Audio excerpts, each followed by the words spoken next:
परीक्षा के डर से कैसे जीते। एक बार की बात है, एक गांव में अर्जुन नाम का लड़का रहता था।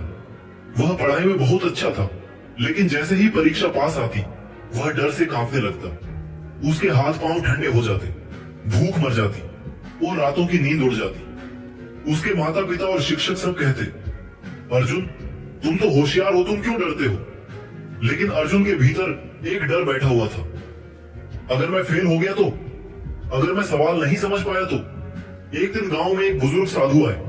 उन्होंने अर्जुन को उदास देखा और पूछा, बेटा क्यों इतना परेशान हो। अर्जुन ने रोते हुए कहा, बाबा मुझे परीक्षा से डर लगता है। मैं पढ़ता हूँ मगर जैसे ही पेपर सामने आता है दिमाग सुन्न हो जाता है। बाबा मुस्कुराए और बोले, डर एक कल्पना है बेटा, वह केवल तभी हावी होता है जब हम उससे भागते हैं। चलो मैं तुम्हें एक कहानी सुनाता हूँ। फिर बाबा ने एक कहानी सुनाई। बहुत समय पहले एक जंगल में एक शेर और एक खरगोश रहते थे। शेर बहुत शक्तिशाली था, लेकिन एक दिन उसे जुकाम हो गया और उसकी दहाड़ कमजोर पड़ गई। उधर खरगोश रोज रात को सपना देखता कि शेर उसे खा जाएगा। एक दिन दोनों आमने सामने आ गए। खरगोश डर से कांपता रहा, लेकिन देखा कि शेर तो ठीक से बोल भी नहीं पा रहा। उसी क्षण खरगोश समझ गया कि वह डर केवल उसके मन में था, वास्तविकता उससे बहुत अलग थी।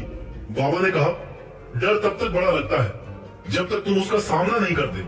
जब तुम उसकी आंखों में आंखें डालकर खड़े हो जाते हो तब वह डर घुटनों के बल बैठ जाता है। यह कहानी अर्जुन के दिल को छू गई। उसने तय किया कि अब वह डर के आगे नहीं झुकेगा। अगले ही दिन से उसने अपने मन को जीतने का अभ्यास शुरू कर दिया। अब हम इसी बात को समझते हैं, परीक्षा के डर को कैसे हराइए, कैसे अपने मन को प्रशिक्षित करें और कैसे सफलता की ऊंचाइयों तक पहुंचा जाए। पहला कदम, डर को समझो, उससे भागो मत। डर कोई दुश्मन नहीं है, यह सिर्फ एक संकेत है कि कोई चीज हमारी सीमा के बाहर है या हमने उसे गंभीरता से लिया है। जब आप परीक्षा के नाम से घबराते हो तो असल में आप अपनी असफलता से डरते हो, दूसरों की अपेक्षाओं से डरते हो और सबसे ज्यादा खुद को नीचा देखने से डरते हो। मगर यह डर तब तक शक्तिशाली रहेगा जब तक आप इससे मुंह मोड़ते रहेंगे। डर से जीतने का पहला तरीका है उसका सामना करना। अपने आप से पूछिए, मुझे क्या डर लगता है, किस चीज से, फेल होने से, सवाल कठिन आने से, समय कम पड़ने से।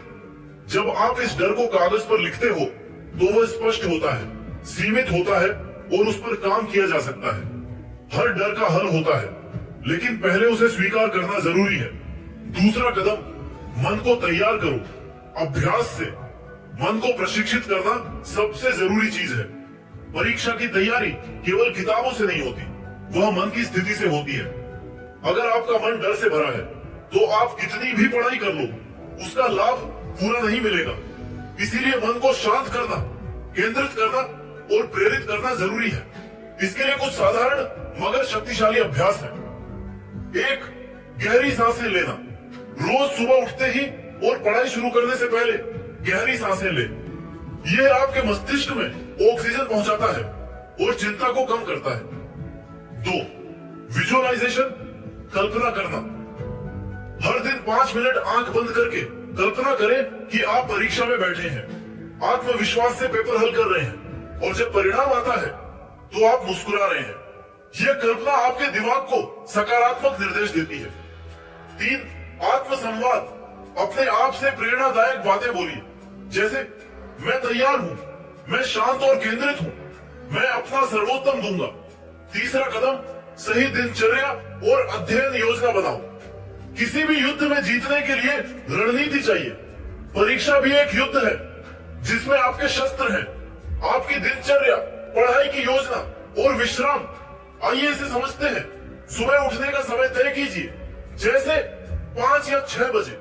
सुबह का समय पढ़ाई के लिए सबसे अच्छा होता है क्योंकि तब दिमाग ताजा होता है और ध्यान केंद्रित रहता है।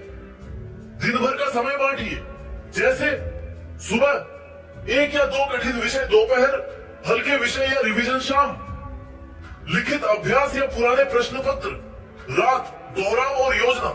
हर 2 घंटे पढ़ाई के बाद 15 मिनट का विश्राम ले। इससे थकावट नहीं होगी और मन भी तरोताजा रहेगा।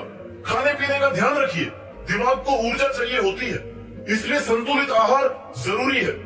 रात को समय पर सोइए, देर रात पढ़ाई करने से अधिक फायदा नहीं होता। 8 घंटे की नींद से दिमाग अधिक अच्छा काम करता है। चौथा कदम, प्रेरणा के लिए कहानियां और उदाहरण पढ़ो। अब हम बात करते हैं कुछ प्रेरणादायक उदाहरणों की, जिन्होंने परीक्षा से नहीं डरे बल्कि उस डर को ताकत में बदल दिया। डॉक्टर एपीजे अब्दुल कलाम, जब वे छोटे थे तो उनके पास पढ़ाई की सुविधा नहीं थी। वे लैंप की रोशनी में पढ़ते थे, लेकिन उनकी लगन और आत्मविश्वास ने उन्हें भारत का मिसाइल मैन और राष्ट्रपति बना दिया। एक बार की बात है, कलाम साहब एक इंटरव्यू के लिए जा रहे थे और रास्ते में बस लेट हो गए। वह 2 किलोमीटर दौड़ते हुए गए, इंटरव्यू दिया और सिलेक्ट हो गए। उन्होंने कभी हालात को बहाना नहीं बनाया। दूसरी कहानी है भावना सिंह की, जो गांव की लड़की थी और इंटरव्यू में बार बार फेल होती थी, मगर उसने हार नहीं मानी। हर बार की असफलता को उसने सीढ़ी बनाया और आज वह एक आईएएस अधिकारी है। अगर ये लोग डर के आगे झुक जाते तो इतिहास कभी इन्हें याद नहीं रखता, मगर इन्होंने डर को अपनी प्रेरणा बना लिया। 5वां कदम, असफलता से डरो मत, सीखो। असफलता डराने वाली नहीं होती, वह सिखाने वाली होती है। जब आप एक सवाल का जवाब नहीं दे पाते तो वह आपका अंत नहीं है, वह केवल एक संकेत है कि आपको उस पर काम करना है। अगर आपने पहले कोई परीक्षा खराब दी हो तो उस अनुभव को सहेजिए और उससे सीख लीजिए। कहाँ गलती हुई, क्या तैयारी अधूरी थी, समय प्रबंधन में दिक्कत थी, परेशानी किस विषय में थी। जब आप ये जान लेते हैं तो अगली बार आप अधिक सटीक और मजबूत होकर मैदान में उतरते हैं। 6वां कदम, तुलना मत करो, अपने आप से आगे बढ़ो।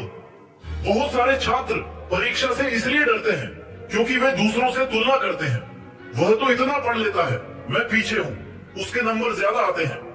याद रखिए, हर व्यक्ति की गति अलग होती है, उसकी परिस्थितियां अलग होती हैं। आप केवल अपने आप से बेहतर बनिए। कल से थोड़ा ज्यादा पढ़ लिया तो आप जीत रहे हैं। हर दिन थोड़ा आगे बढ़ना ही सफलता है। एक कहानी बताता हूँ। एक बार कछुआ और खरगोश में दौड़ लगी। सबको लगता था कि खरगोश जीतेगा, मगर कछुआ धीरे धीरे निरंतर चलता रहा और जीत गया, क्योंकि उसने दूसरों से नहीं, अपने आप से दौड़ लगाई। 7वां कदम, आत्मविश्वास विकसित करो। आत्मविश्वास कोई चमत्कार नहीं, ये अभ्यास से आता है। जब आप हर दिन कुछ नया सीखते हो, कुछ समय पढ़ते हो, एक विषय ठीक से समझते हो, तब आत्मविश्वास अपने आप आता है। पढ़ाई को केवल बोझ मत समझो, उसे एक चुनौती की तरह लीजिए। आज मैं इस अध्याय को जीतूंगा, आज मैं इन सवालों को मात दूंगा। आत्मविश्वास के लिए रोज एक प्रेरणादायक वाक्य बोलिए। मैं सक्षम हूँ, मैं लगातार प्रयास करता हूँ, मुझ में वो आग है जो किसी भी परीक्षा को फूंक सकती है। 8वां कदम, परीक्षा के दिन का मनोबल। परीक्षा के दिन की तैयारी सबसे अहम होती है। उस दिन जल्दी उठिए और हल्का व्यायाम या प्राणायाम कीजिए। हल्का नाश्ता कीजिए जिससे पेट भरा रहे मगर सुस्ती ना आए। परीक्षा केंद्र जाते समय खुद से कहिए, मैं शांत हूँ, तैयार हूँ और सफल रहूंगा। परीक्षा के समय सवालों को ध्यान से पढ़िए। पहले आसान सवाल हल कीजिए, फिर कठिन, इससे मनोबल बढ़ेगा। अगर कोई सवाल न समझ आए तो घबराइए मत, आगे बढ़िए और बाकी पेपर हल कीजिए। 9वां कदम, भगवान और माता पिता का आशीर्वाद लो। किसी भी परीक्षा से पहले ईश्वर का स्मरण और माता पिता का आशीर्वाद बहुत बल देता है। ये आत्मा को शक्ति देता है और मन को स्थिर करता है। जब आप ये जानते हो कि कोई आपके साथ है तो डर की कोई जगह नहीं रहती। अंतिम संदेश, डर को हरा सकते हो अगर तुम चाहो तो। डर एक विचार है, एक अनुभूति है जो आपके भीतर ही पैदा होती है, और अगर वह भीतर है तो उसे वहीं पर जीत सकते हो। हर सुबह खुद से कहो, मैं अपने डर का मालिक हूँ, मैं परीक्षा से नहीं डरता, मैं उसका सामना करता हूँ। हर दिन मेरी तैयारी मुझे जीत की ओर ले जाती है। आप परीक्षा को हरा सकते हो अगर आप खुद को हरा ना दो। आप जीत सकते हो अगर आप रुकने का नाम ना लो। ध्यान रखो, जो डर के आगे खड़ा हो गया वो इतिहास रच गया। तो उठो, बढ़ो, पढ़ो और जीत की ओर चल पड़ो। और दम है तो टॉप करके दिखाओ। डर को नहीं, सफलता को अपनाओ।